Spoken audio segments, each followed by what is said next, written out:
Welcome to Heartbook Radio, sending you all love and light. Remember, today's affirmation is I am a radiant being attracting abundance and maybe a free latte. Abundance, you know what's abundant lies. And speaking of lies, we're diving into the literary cesspool today, reviewing a new rom-com, because apparently that's what passes for entertainment these days. Never planned on you. Ooh, I love a good rom-com. They are so dreamy. And this one has a second chance romance and a marriage of convenience. My crystal ball says it's going to be a 5-star read. Your crystal ball is probably made in China and filled with lead paint. This book is about as dreamy as a tax audit. It's about some chick named Ali who's apparently allergic to commitment and some British dude named Graham who's so boring he makes beige paint look exciting. But Ali's so relatable. She's impulsive, witty, and always up for an adventure, kind of like that time I dyed my hair blue to attract positive energy. Or that time you tried to communicate with dolphins by wearing a tinfoil hat and chanting gibberish on the beach. They totally understood me. They just weren't ready to reveal their secrets. Anyway, Ali and Graham had this amazing drunken night in London and got matching tattoos. True love, right? Tattoos, another sign of the degenerate times. Back in my day, tattoos were for sailors and convicts, not wedding planners. Speaking of wedding planners, that's Ali's new job. And guess who turns out to be the groom in the first big wedding she's planning? Let me guess, a lizard person in disguise. Oh, silly. It's Graham, and the chemistry between them is off the charts. There's totally spicy moments. One reviewer said, whoa, the feelings between Ali and Graham are intense, explosive, passionate, and complicated. Sounds like a recipe for disaster, and probably a lawsuit. This whole thing screams conflict of interest. It's like letting the fox guard the henhouse, except the fox is wearing a ridiculously expensive suit, and the henhouse is full of, I don't know, overpriced canapes. But it's a marriage of convenience. It's not like real love. They're doing it to save Graham's family's hotel, the Black-Eyed Susan, from going under. The Black-Eyed Susan sounds like a euphemism for something nasty. And let me guess, this struggling hotel is probably owned by some faceless corporation that's secretly controlled by the Rothschilds. I thought you said the Illuminati controlled the weather.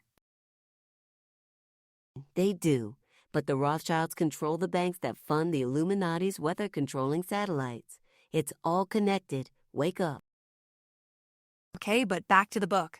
Some reviewers totally loved it. One said, Never Planned on You is a second chance romance featuring Ali and Graham. Ali not afraid to take chances. A hookup of a European study abroad trip with a man named Graham left a mark on her 10 years ago. An unexpected reunion upturns both of their lives for good and bad. Oh, how original. Two people with unresolved sexual tension bumping into each other years later. That's never been done before, except in every other rom-com ever written.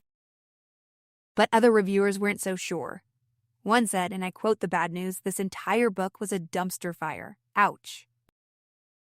Dumpster fire? I like this reviewer already, they get it. This reviewer goes on, there is a lot of cheating going on in this story. It probably makes up about 8,090 of the book. See, I told you it was a cesspool.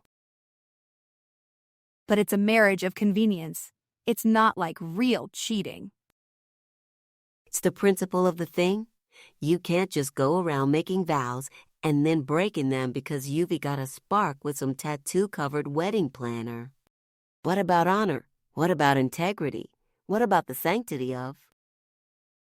Well, some readers really liked it. This one is a big fan. I kept thinking of the song, the one that got away, as the dance between Graham and Ali begins when the company she works for hires her to plan Graham's wedding. The one that got away. More like the one that should have stayed away. These people need a reality check. But even some of the reviewers who didn't like the cheating part still thought the book was funny. One said the humor and banter, I couldn't stop laughing. Humor. What's funny about moral decay and the collapse of Western civilization? I guess it's like a coping mechanism. It's a symptom of a society that's lost its way. We're laughing at our own destruction. Well, overall the reviews are mixed. Some people loved it. Some people hated it. Some people were just confused.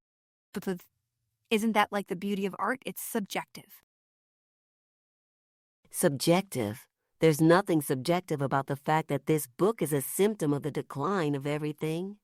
But hey, if you want to waste your time reading about morally bankrupt wedding planners and their emotionally stunted British grooms, be my guest. Just don't come crying to me when the chemtrails turn you into a mindless drone.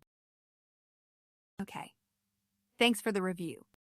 And remember, listeners, Mercury is in retrograde, so be sure to charge your crystals and avoid making any major life decisions on Heartbook Radio. And maybe avoid reading this book.